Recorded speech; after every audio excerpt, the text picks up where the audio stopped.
And of course, one of the questions in the chat is, what's with all the stepmothers abusing their stepchildren? Yeah.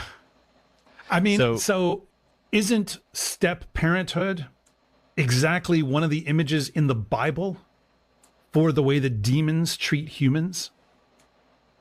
Right? So, like, for instance, there's a point where Jesus says to the scribes and Pharisees that their father is the devil, right? That Abraham's not their father is the devil. Right. And now, of course, the devil is not literally their father. He is effectively their stepfather. Like he's the wrong father. He's the off father, the one that's, disconnected. I mean, I think it's not that having an adoptive parent is bad or people who get remarried is bad, right? It's that this person is not the natural parent, right? And within the Christian context, this is part of what happens, is that humanity connects itself to the wrong parent. We connect ourselves to a demonic parent rather than to our true parent, our true father, who is God, right? And so then we take after the dark parent, right, and fall into destruction as a result of that. But what's interesting, of course, as if you read it that way, is that the daughter, who is a natural child of this woman, she's utterly redeemed. I mean, I shouldn't even say redeemed. She's completely innocent the whole time. There's no sin in her in this story, So I think that's one way I think of reading this whole step parent thing, is that there's this kind of, being attached to the wrong thing, and then that's going to destroy you. That'll destroy your soul or whatever. So fairy tales, traditional folk stories, things like this, let's say stories in this genre, are almost always pedagogical in nature, or at least the people who collect them are collecting them together for a pedagogical purpose. A good example of this, if we go back to Perrault's retellings, this French collection that we mentioned earlier, he actually had a little poem that he wrote for the end of each fairy tale, which would tell you the moral of the story. The moral of the story, essentially, basically telling you, what is this story trying to teach you about the world? And some of those, like when I read through his collection some years ago, some of them I'm like, I don't know that I took away the same thing from that you did. But, on the whole, they're, for the most part, they're pretty obvious. Well, one of the things that fairy tales teach you is what kinds of people to trust and not to trust.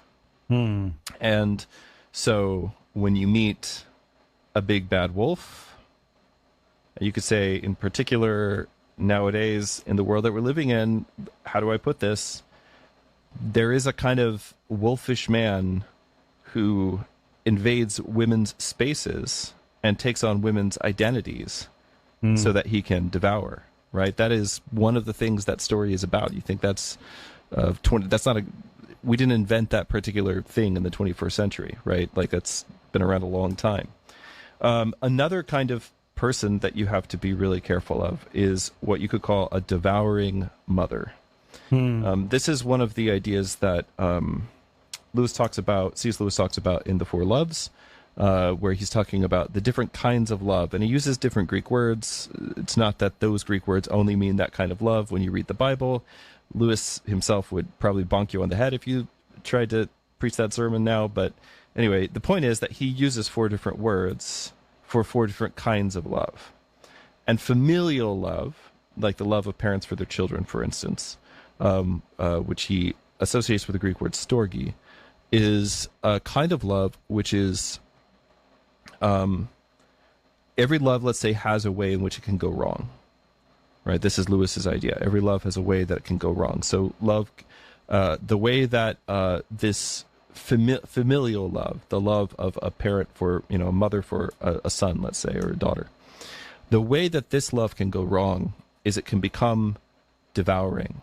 So we can all kind of think of, like a stereotypical helicopter parent or tiger mom or like whatever, like these different instantiations of this kind of motherhood in various cultures, right? When fatherhood goes wrong, it looks like something different, and there's plenty of fairy tales about that. But the reason the wicked stepmother comes up so often is that, first of all, a stepmother is a break in the chain of causality. This is not to say, by the way, that if you find yourself a stepfather or a stepmother in a loving Christian family, that there's something inherently wrong or evil or bad about you. That is not the point.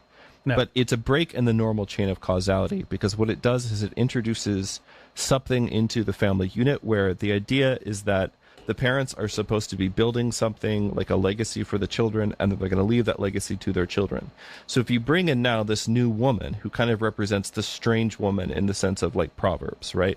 This new woman who comes in, and she is not actually connected to that system of fertility. She's bringing in her own fertility from the outside. She's bringing in her own children. She's bringing in her own heirs. She's bringing all these. I mean, if you want to go back to Adam and Eve imagery, it's like the Lilith and Eve kind of a thing. If you want to go back to some of those legends, right? So it's the idea that you bring in this woman who is from outside of this system of fertility and growth and life, and she wants to. She basically becomes a parasite. So she wants that life for herself and for her children instead of for what's there. So this is one way that you could say motherhood goes wrong, is when a mother,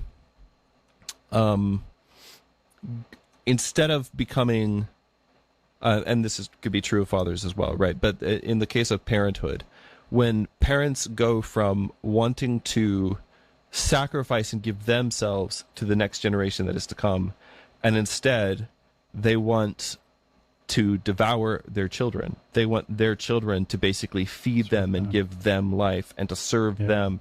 And if you think about like the dad who's a little too into his kid's sports career because he's living vicariously through them, or if you think of the mother who never wants her son to go out into the world and really doesn't want his son to marry another woman because she wants to be the main woman in that son's life, right? These are all different images of this devouring mother. So that is one of the themes that comes up in a lot of these stories, and it's basically because this is a kind of person that when you see them, you have to really be very, very careful, and really it's a kind of person to steer clear from.